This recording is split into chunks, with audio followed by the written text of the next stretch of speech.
And the major change that's coming is everybody's going to be required to have a digital wallet.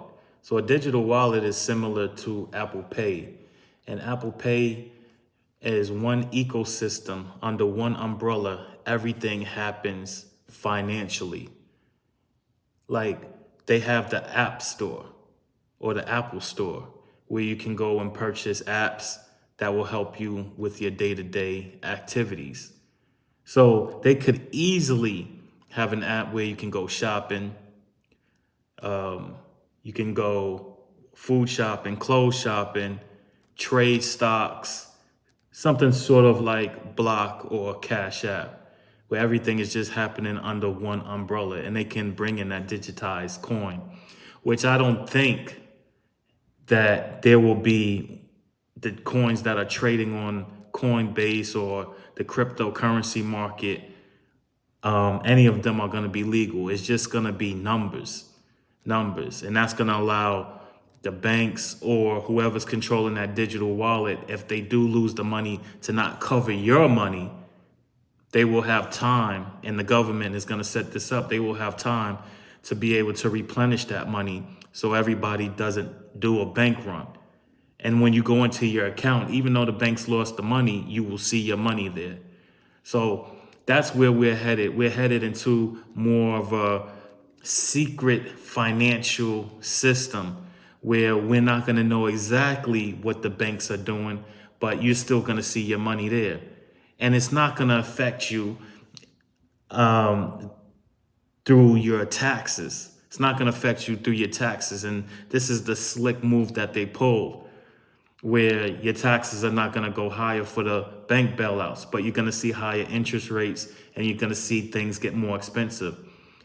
And when they roll out this new law, when you see things going up, you're not going to know why. But it's just that your bank has lost money.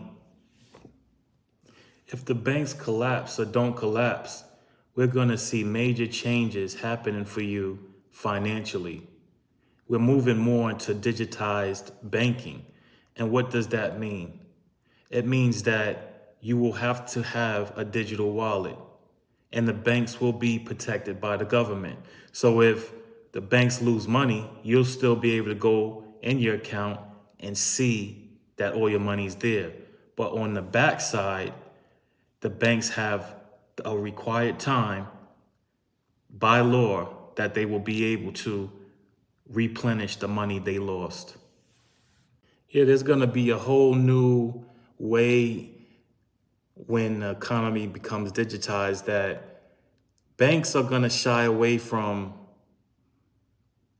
funding mortgages. More banks are going to shy away from that because it's going to get harder for the consumer.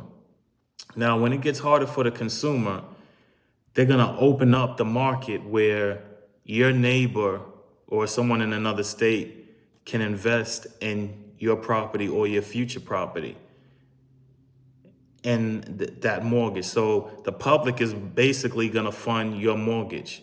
So imagine that your neighbor invested $10,000 or $20,000 in your mortgage. And when your home equity rises, they will be able to get a percentage, or their stock in that mortgage goes up. So they're going to keep a tight eye on you as far as you keeping up that property, making sure you're following all the HOA rules, making sure that you upkeep the property, making sure that you, when you move tenants in, that they're proper tenants and they don't ruin the place.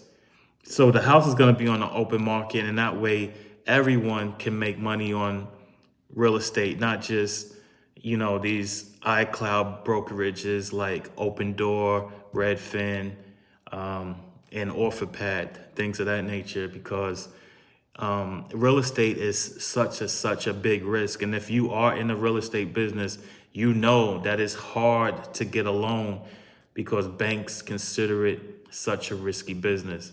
And everything is just going to be open to the public.